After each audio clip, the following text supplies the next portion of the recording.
এবার নজর রাখা যাক একটু দুর্গাপুরের দিকে, কারণ সেখানে উঠেছে জমি দখলের অভিযোগ। কোথাও জমি মাফিয়াদের বিরুদ্ধে ব্যক্তিগত জমি দখল করে বিক্রির অভিযোগ উঠল, আবার কোথাও সরকারি জায়গা দখলের বিরুদ্ধে রুখে দাঁড়ালেন স্থানীয় বাসিন্দারা। আর বিষয়টি নিয়ে সরব হয়েছে বিরোধীরা।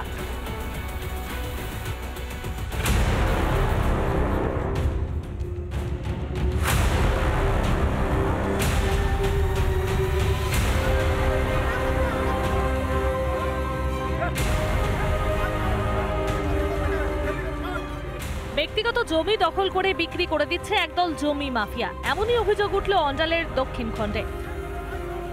সাধারণ মানুষের জমি জাল দলিল করে একটা বিক্রি করার চক্র চলছিল, সেই চক্রের বিরুদ্ধে আজকে রুখে দাঁড়ায় সাধারণ মানুষ এবং এলাকায় যথেষ্ট উত্তেজনা থাকে। প্রতিবাদে জমির কারবারিদের বানানো টেন্টে আগুন লাগিয়ে দেন স্থানীয়রা।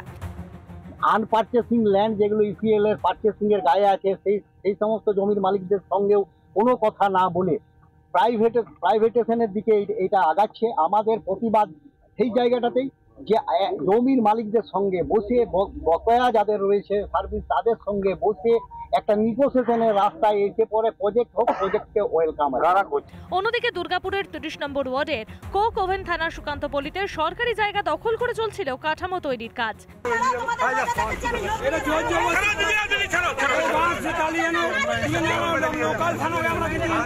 প্রতিরোধ গড়ে তুলে ধারালো অস্ত্র দিয়ে আক্রমণ করতে উদ্যত হন জমির দখলদারীরা। যে ছেলেটি বাড়ি করছিল সে কিছু পুকায় হালদার নামে এক ব্যক্তিকে ডেকে নিয়েছে, ও ডাইরেক্টলি আমাকে তরোয়াল দিয়ে বলছে আমার লোক আছে, এবার তরোয়াল দিয়ে কাটতে যায়। রীতিমতো আমরা সব ক্ষিপ্ত হয়ে যায়, কাটার পরে জোরজবরদস্তি করে আমরা ভেঙে দিই। স্থানীয়দের প্রতিবাদে এলাকা ছাড়তে বাধ্য হন জমি মাফিয়াদের লোকজনেরা। দুর্গাপুরের দুই ঘটনায় নিন্দায় সরব বিরোধীরা। অবশ্যই মনে করি কোনো না কোনো প্রভাবশালীর হাত আছে অবৈধ নির্মাণ করার জন্য। তারাও পয়সা নিয়েছেন বলেই এই কাজ করতে সক্ষম হয়েছে, চেষ্টা করেছে, হয়তো করতে পারেনি। আমি বলবো তদন্ত হোক। যদিও পিঠ বাঁচাতে মাফিয়াদের বিরুদ্ধে ব্যবস্থার আশ্বাস দিয়েছে শাসক শিবির। যেটা অন্যায় সেটা আমরা তৃণমূল কংগ্রেস অন্যায় বলি। আজকের দিনে দাঁড়িয়ে বাংলার মুখ্যমন্ত্রী পরিষ্কার ভাষায় যেটা বলেছেন, আমিও সেটাই বলছি যে অন্যায়কে বরদাস্ত করব না। যারা জমির দখল করছে তাদের আইনত ব্যবস্থা নেওয়া হবে। জমি দখলের বিরুদ্ধে যেখানে সরব খোদ মুখ্যমন্ত্রী, সেখানে কেন আটকানো যাচ্ছে না মাফিয়াদের দাদাগিরি? কাদের প্রশ্রয়ে এত বাড়বাড়ন্ত মাফিয়াদের? ক্যামেরায় তাপসের সঙ্গে রমেন মজুমদারের রিপোর্ট, রিপাবলিক বাংলা, দুর্গাপুর। রাস্তার শিলান্যাস নিয়ে তৃণমূল বিজেপির বেনজির দড়ি টানাটানির সাক্ষী রইল মালদা। পুরাতন মালদার ভাবুকের 1 কিলোমিটার রাস্তার কাজের শিলান্যাস করে তৃণমূল। 5 দিনের মাথায় শনিবার দলের সাংসদ বিধায়কদের নিয়ে ওই একই রাস্তার শিলান্যাস করল আবার বিজেপি। একই রাস্তার বারবার শিলান্যাসে ক্ষুব্ধ স্থানীয় বাসিন্দারা।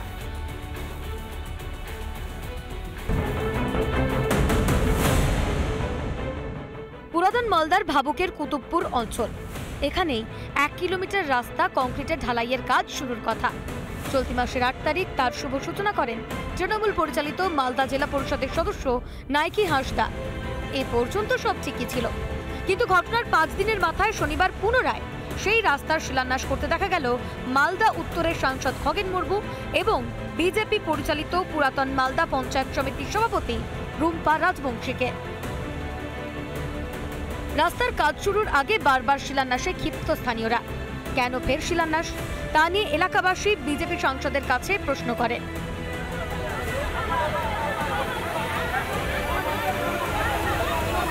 এই ছোট্ট রাস্তা নিয়ে এত রাজনৈতিক আমাদের মাথায় কিছু আসে না, তো আমরা চাই এই রাস্তার উপরে ওরা রাজনৈতিক না করে রাস্তাটা ভাবে সুন্দরভাবে করুক, প্লাস ওর পাশে আরও অনেক রাস্তা এরকম খারাপ আছে, সেই রাস্তাগুলো যাতে তারা সুন্দরভাবে করার চেষ্টা করুক।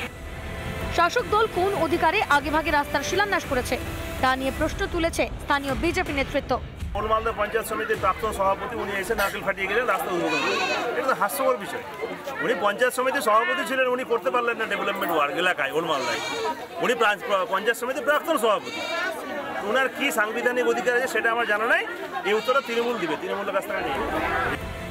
পাল্টা সংসদকে দোষারোপে ব্যস্ত শাসক দল। আপনি 5 বছর ছিলেন, 5 বছরে 25 কোটি টাকা আপনি কোথায় কাজ করলেন? সে টাউনে কাজ করতে পারেন, আমার গ্রাম এলাকায় কেন কাজ করেননি? তার মুখে খুয়ের মুখে পড়েছিলেন ঘটা করে বারবার কাজ শুরুর আগে শিলান্যাস হচ্ছে, কিন্তু কবে হবে এলাকার পাকা রাস্তা, সেই আশায় আজও দিন গুনছেন গ্রামবাসীরা। মালদা থেকে দীপঙ্কর গোস্বামীর রিপোর্ট, রিপাবলিক বাংলা। একদিকে শিক্ষক নিয়োগের দাবিতে রাস্তায় বসে রয়েছেন হবু শিক্ষকরা, আর অন্যদিকে যে ছবি রয়েছে তা কিন্তু অত্যন্তই দুর্ভাগ্যজনক। হুগলির এক স্কুলে 11 বছর ধরে নেই কোনো অঙ্কের শিক্ষক। গৃহ শিক্ষক দিয়ে চলছে স্কুলে অঙ্কের ক্লাস, নেই গ্রুপ ডি গ্রুপ সির কর্মীও। আর এভাবেই Goswami Malipara girls high school চলছে।